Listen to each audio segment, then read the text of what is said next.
Hey everyone, it's Rob over here at Boonbabe, and I hope you're doing well. Today, I'll be bringing you guys another old school RuneScape video, and this one is going to be a guide for new or returning players. Now, I have some great news for you guys. RuneScape is finally coming out on Steam for the first time ever. So, in exactly 7 days or 1 week from now, you and your buddies can play the game directly from the Steam launcher. Now, this is great news, but for new players, they don't have a lot of direction when they first join the game. Or at least I felt like I didn't. So I know that this being an MMORPG that doesn't have a lot of hand holding can be kind of a lot at the beginning. So this video is not going to be in depth, but hopefully just brushing on a few topics that I think are important and giving new or newer players a direction on where to go, building their account, their character, and stuff like that. Now, this video aims to focus on giving you guys, like I said, a direction and for things that you should be focusing on as a new player. So we're going to be talking about skills and quests, as I think that is the core of the game and makes up for a lot of the great things that I love about it. And we're also going to be talking about the potential of joining or looking into different communities that are in the game, because the sense of community is really a big part of the game as well. And we are going to brush over PvP a little bit. I don't have a ton of experience with PvP, but I know a lot of people love it. And we're also going to be talking about mini games that are associated with that.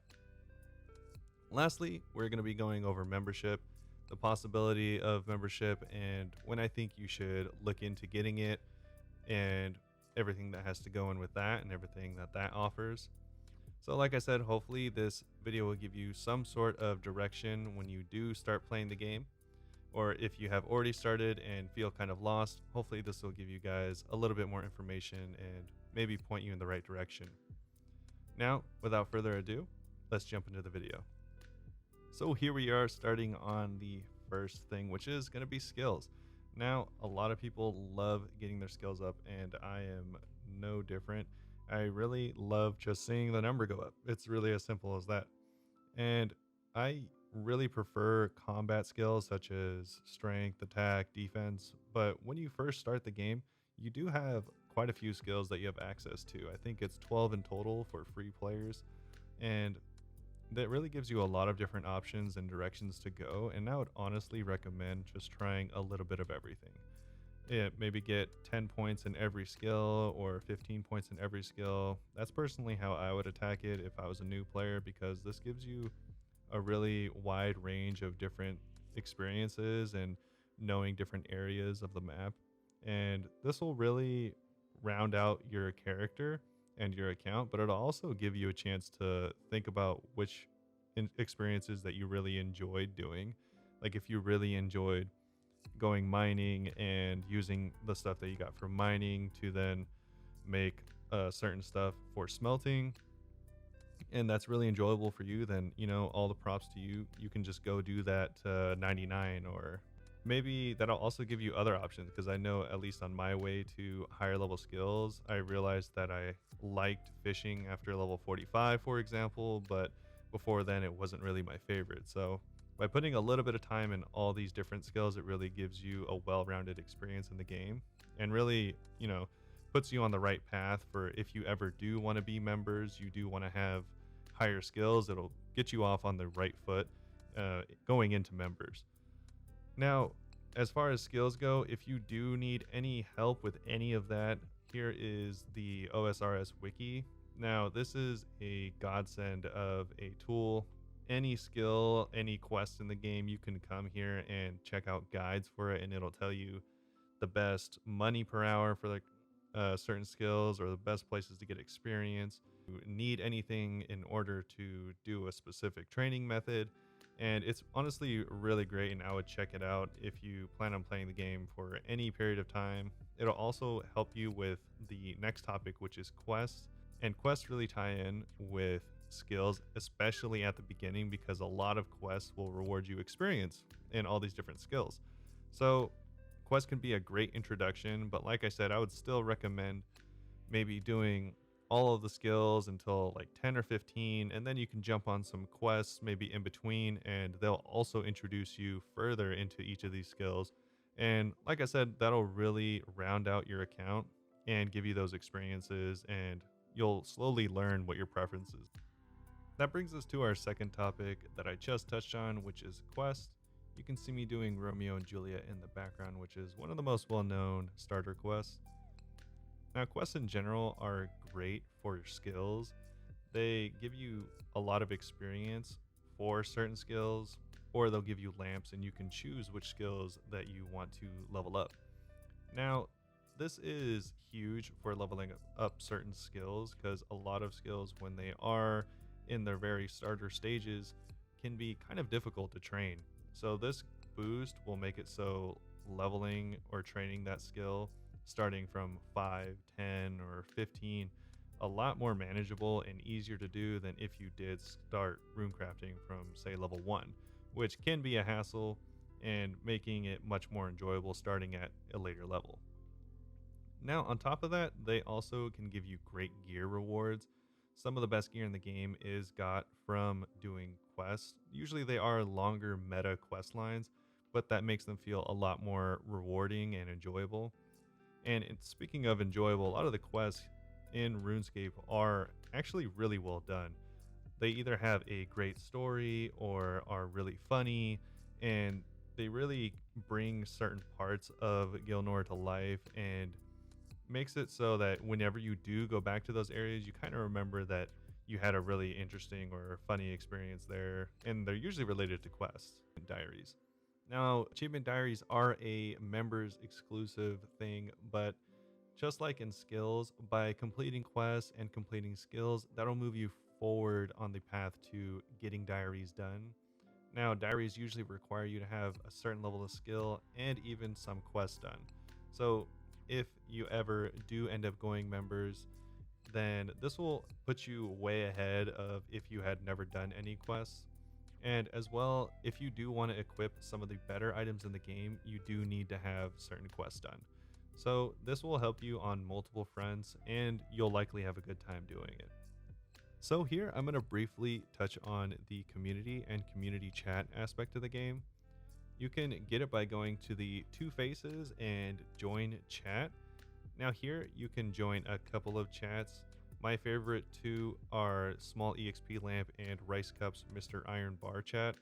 Now, these aren't mine and I'm not associated with these chats, but I have been around in them and they're really enjoyable. A lot of really smart players that you can play and do activities with if you need help with quests. Usually, they're really good sources of information and experienced players. So, and you can even start your own chat up if you and your friends just wanted to have a place to chill and talk about RuneScape. And so, for this last point, we're going to be talking about PvP and Last Man Standing.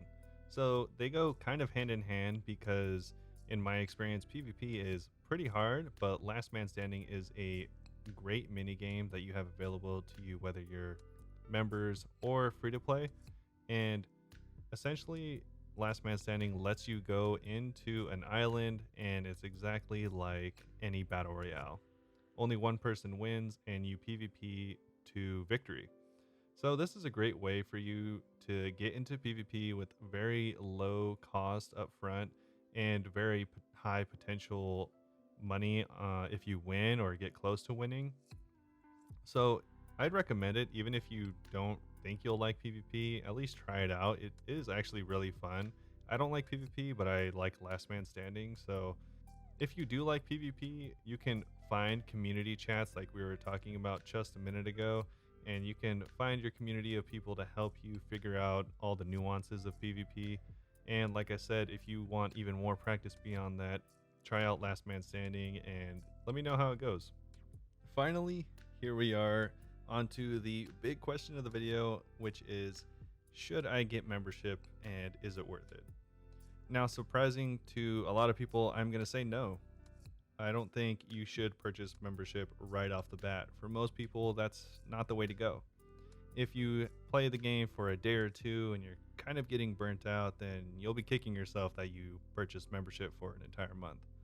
So I would first off say no. But if you have been playing the game for, let's say, 2-3 days, maybe a week, and you still are really enjoying it and kind of just want more content and more stuff to do, maybe you want to check out what thieving or agility is like, or maybe Slayer, because you see a lot of videos where people are talking about Slayer bosses, then yeah, I think it would be a great idea to get membership.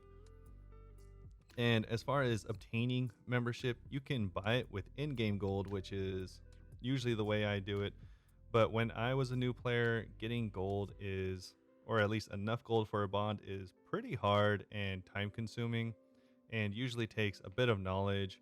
So, first off, I'd recommend maybe paying a little bit up front if you can, getting membership, and then trying to supply more memberships to yourself after you have been a member for a little bit, know your way around different gold making methods.